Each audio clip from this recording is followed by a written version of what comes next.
क्या बात है, बहुत ही खूबसूरत शानदार। अरे जोरदार ताली हो सकता है, जोरदार ताली, जोरदार ताली। काहे भौजी रोवत बारू रात भर ऐसे घुर के बचत न बारो। काहे भौजी रोवत बारू रात भर ऐसे घुर के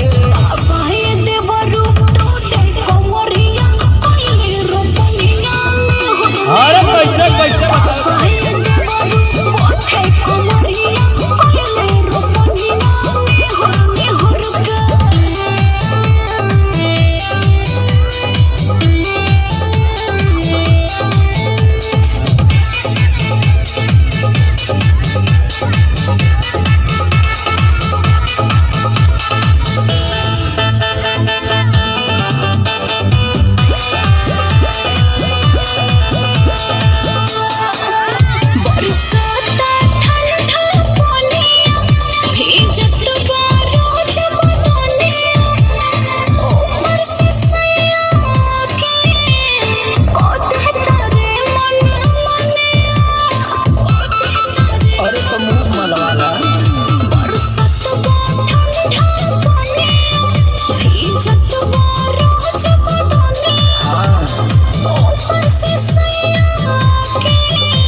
बुझत बानी